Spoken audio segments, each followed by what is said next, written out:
स्वागत है मेरे YouTube channel updates with Kartik पर। बहुत दिनों से आया नहीं हूँ। बहुत सारे जो इवेंट्स हैं, विषय हैं, वो छूट गए हैं।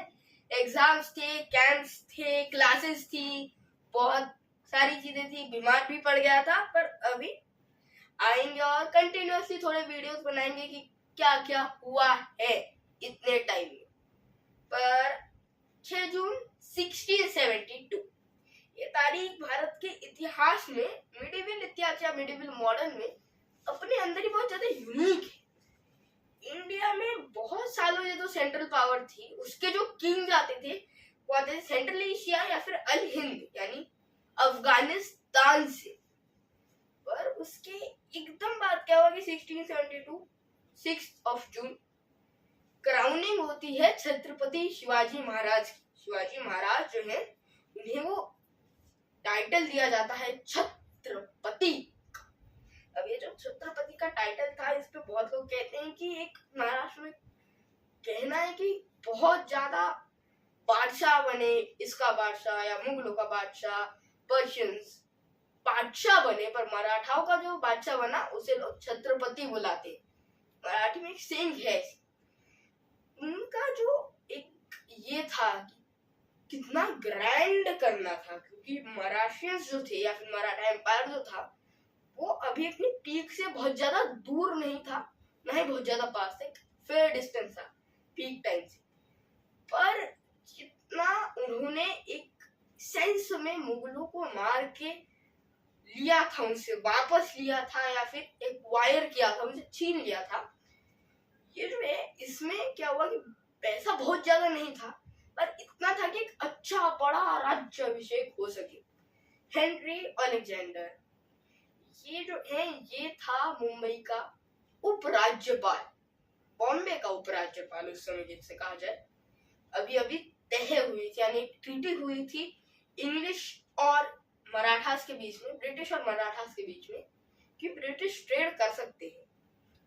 ये अपने दो साथियों के साथ आया था, तो ये लिखता है इंग्लिश रिकॉर्ड्स ऑन शिवाजी पे कि हम किस तरह गए और क्या क्या हुआ उस राज्य अभिषेक में, कितना ग्रैंड हुआ, क्या कुछ प्रॉब्लम्स आई। तो ये लिखता है कि बॉम्बे से गए, पोर्चुगीज चौल में रुके, उसके बाद जब ये रायगढ़ के पास पहुंचे, इतनी कुछ खास सफर तो था नहीं, पर जब रायगढ़ के पास पहुंचे, क्योंकि अभी इन्हें कुछ ज्यादा ये नहीं मिले थे, चाहते जल्दी जल्दी रायगढ़ में पहुंचा जाए, क्योंकि अभी 2-3 बार जब ये कहीं रुके थे, चर्चेस में रुके थे या फिर गेस्ट हाउसेस में रुके थे छोटे, पर जब ये रायगढ़ के पास पहुंचे तो पता चला कि छत्रपति शिवाजी महाराज तो बाहर गए हुए हैं, तो अब उन्हें एंट्री नहीं दी गई, क्योंकि central ruler of the family नहीं था, छत्रपति शिवाजी महाराज नहीं थे, क्योंकि वो एक हेड की भूमिका निभाते थे, और किसी और को जो छत्रपति शिवाजी महाराज ने बुलाया है कि विशाना अभी सही नहीं होगा, उनका रायगढ़ पे आना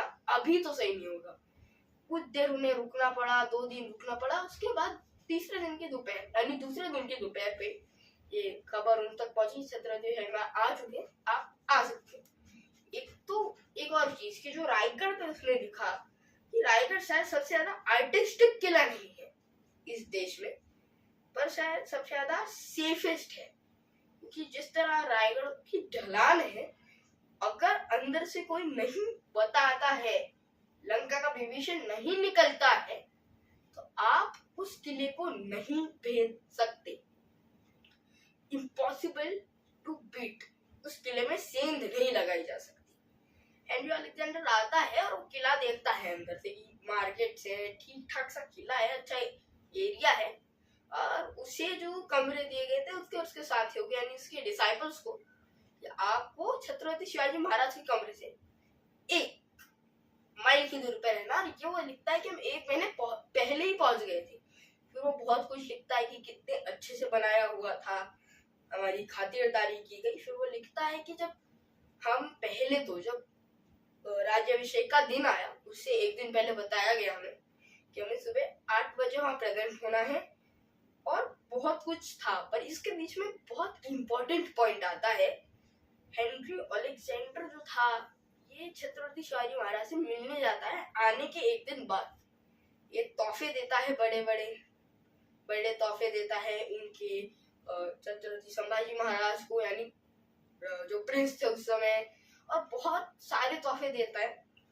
और वो कहता है कि अगर हमें पर्शिया या फिर अलग अलग कंट्रीज जो है जो हमें मिलता है थोड़ा बहुत काउंटर पार्ट या फिर थोड़े बहुत टैक्सेस लोकल से हमें थोड़ा डिस्काउंट मिलता है ट्रेडर्स से, अगर ये हमें मिल जाता तो महाराष्ट्र में हम ज्यादा खुल के ट्रेड कर पाते। अब छत्रपति शिवाजी महाराज ये कहते हैं कि देखिए आपके साथ ट्रीटी हो चुकी है, आप अपना बिजनेस कीजिए, हमारे बिजनेस के बीच में मत आइए, पर आपका बिजनेस जो है ट्रीटी के हिसाब से होता है तो उसमें कोई प्रॉब्लम नहीं आएगी। अब यहाँ एक बात है कि शायद ब्रिटिश बहुत कम बार आउट क्लास हुए हैं इंडिया की पूरी हिस्ट्री में, तो 1947 में बहुत कम बार उन्हें हराया गया या फिर उन्हें पकड़ा गया है, दुखती हुई नस दबाई गई है। शायद उसमें से एक मूवमेंट था, क्योंकि अगर आप छत्रपति शिवाजी महाराज दे देते कि आप चलिए थोड़ा डिस्काउंट ले लीजिए नेटिव्स के जो माल है उसके, तो शायद आपने जो फॉल ऑफ मराठा एम्पायर 1818 में देखा था कि फेडरेशन मराठा फेडरेशन बनके टूट गई थी, वो बहुत जल्दी आता और ब्रिटिशर्स का रूल शायद इंडिया पे और लंबा हो सकता था। ये बहुत बड़ा इवेंट था अपने अंदर ही, बहुत अंडररेटेड और बहुत बड़ा इवेंट। उसके बाद हेनरी अलेक्जेंडर जो है, अब उसे पता था कि ये तो नहीं पुल ऑफ कर पाया वो, अब वो राज्याभिषेक में अपने तोहफे वगैरह देगा, चले जाएगा, बहुत कुछ मिलेगा, तो लिखता है कि उसकी जो अगली सुबह थी यानी राज्याभिषेक से पहले के दिन में उन्हें छत्रपति शिवाजी महाराज को तोला गया सोने के साथ, जो हिंदू रीति रिवाज होते हैं उसमें, और बहुत सारा सोना ऐड करके ब्राह्मणों में दिया गया। और अब जब हम ब्राह्मण पर आए गए हैं तो एक और पॉइंट है, छत्रपति शिवाजी महाराज जिस फैमिली लाइन से आते हैं वो डेक्कन के रूलर्स के एक काइंड ऑफ कलेक्टर्स होते थे, डेक्कन के रूलर्स, और फिर मराठास यानी वॉरियर्स होते थे वो डेक्कन के रूलर्स के, कि आप लड़िए हम आपको पैसे देते। तो ये बात पूरे इंडिया में बहुत सी फेमस थी, नॉर्थ में भी, कि मराठा दूसरे लड़ते हैं। और जब उन्होंने थोड़ा सा ऊपर जाने की कोशिश की तब नॉर्थ में मोस्टली ब्राह्मण जो थे वो थोड़ा गुस्सा हो गए कि नहीं ना, आप अब हेनरी अलेक्जेंडर जो है ये कहता है कि छत्रपति शिवाजी महाराज को तोला गया सोने से, और फिर बहुत कुछ हुआ कि जो हिंदू रीति रिवाजों के हिसाब से तोला गया, फिर बहुत सारा सोना ब्राह्मणों को उस सोने में डाल के बहुत सारा सोना दिया गया। ब्राह्मण्स में आए गए तो आते ही एक और पॉइंट था कि जो मराठास थे ये एक बहुत थोड़ा वर्ड यूज किया जाए तो एक नौकरों की तरह काम करते थे डेक्कन के रूलर्स के लिए, कि आप हमारे वॉरियर्स बन जाइए, कि आप हमारे कलेक्टर्स बन जाइए, कि आप हमारे एक लैंडलॉर्ड बन जाइए। पर क्या हुआ कि पूरे इंडिया में बात फेमस थी कि मराठास किंग्स नहीं बनते, इतने वॉरियर्स होने के बाद भी, इतनी वॉर की नॉलेज होने के बाद भी, पॉलिटिक्स की नॉलेज होने के बाद भी। अब जब ये हुआ कि छत्रपति शिवाजी महाराज बनने वाले हैं कि तब एक बहुत ज्यादा पर्टिकुलरली ब्राह्मण्स में नॉर्थ की कि यार आप लोग जो थे वो हमारे नीचे आते थे ना, आप रूलर्स के डिसाइपल्स कह सकते हैं या फिर आप रूलर्स के लिए काम करते थे, आप एकदम ऊपर चले जाएंगे और फिर हमसे टैक्स मांगेंगे, ये तो सही बात नहीं थी। क्योंकि उस समय एक आपने लाइन सुनी होगी अटक से कटक तक, अटक और कटक जो है ये लाइन बाद में आई थी, पर इसका फाउंडेशन अभी डल गया था। टैक्स तो सबसे इक्वल लिया जाएगा, टैक्स ले रहे हैं हम, आपको सख्त विरोध करते हैं। ब्राह्मण ने कह दिया कि हम छत्रपति शिवाजी महाराज के छत्रपति या फिर एक किंग बनने पे हम सख्त विरोध करते हैं। बनारस से ब्राह्मण्स को बुलाया गया, बहुत कम ब्राह्मण आए, बहुत लोगों ने अजीब अजीब चीजें लिखी, बहुत थ्योरीज बनी, बहुत ज्यादा इंसल्ट किया गया, पर छत्रपति शिवाजी महाराज ने इस इंसल्ट को लिया नहीं, क्योंकि वो जानते थे कि अभी कोई भी स्टेप राज्याभिषेक को डिले नहीं करना चाहिए। वो अच्छा एक मूवमेंट था, क्योंकि मुगल्स थोड़ी देर के लिए चुप थे, मुगल्स अभी बहुत ह्यूमिलेट हो चुके थे और उनका डिक्लाइन अब यहीं से चालू होने वाला था। हेनरी अलेक्जेंडर अब लिखता है कि रात आई, सुबह आई 8 बजे, सब बहुत अच्छे कपड़े पहन के, मैं भी एंड्रू अलेक्जेंडर के व्यू से देंगे। दरबार में गया, मुजरा किया और मेरे पास ज्यादा गिफ्ट सब बचे नहीं थे देने के लिए, तब भी मैंने उन्हें हीरे की अंगूठी गिफ्ट की। उसके बाद बहुत अच्छे से रायगढ़ को सजाया गया और जब मैं जा रहा था, रायगढ़ घूम रहा था, तब मैंने देखा कि रायगढ़ के दरवाजे पे दो छोटे हाथी और बड़ी अच्छे सुंदर सजे हुए व्हाइट कलर के घोड़े। मुझे इस बात का ये नहीं था कि बहुत अच्छे से सजे हुए थे या फिर बहुत अच्छे दिख रहे थे, वो आए कैसे, कि रायगढ़ की जो ढलान है वो सीधे ही है, ऑलमोस्ट सीधी ढलान पे आप इन एनिमल्स को कैसे ला सकते हैं। घोड़ों को तो चलिए आप लक बाय चांस ले आए, पर हाथियों को लाना बहुत बड़ी बात होती थी। अब एंड्रू अलेक्जेंडर कहता है कि छत्रपति शिवाजी महाराज का जब राज्याभिषेक चालू हुआ तब बहुत सुंदर से सिंहासन पर वो बैठे हुए थे, लोग उनकी जय कर रहे थे, नारे लगा रहे थे और जो वॉर का है हर हर महादेव वाला उसे यूज किया जा रहा था और बहुत अच्छे से सब कुछ आगे की ओर चल रहा था।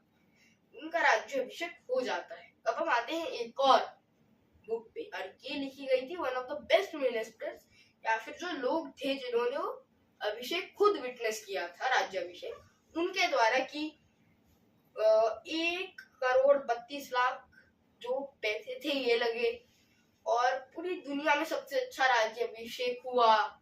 और यहीं से वो सेइंग आती है कि मुगलों का बादशाह और पर्शियंस का बादशाह, पर मराठाओं का जो बादशाह है यानी मराठाओं का किंग है उसे हम छत्रपति बुलाते हैं। अब ये राज्याभिषेक जब हुआ उसके बाद छत्रपति शिवाजी महाराज ने एक फाउंडेशन डाली, शायद बहुत बड़े एम्पायर्स में से एक सब कॉन्टिनेंट की। फिर 3rd ऑफ अप्रैल को उनकी डेथ हो गई, 1680 3rd ऑफ अप्रैल, 8 साल बाद ऑलमोस्ट उनके राज्याभिषेक के। पर ये जो बहुत लंबा सफर था राज्याभिषेक से पहले भी और उसके 8 साल जो हुए थे उसमें भी, तो उन्होंने इनफ कर दिया था एक एम्पायर के लिए।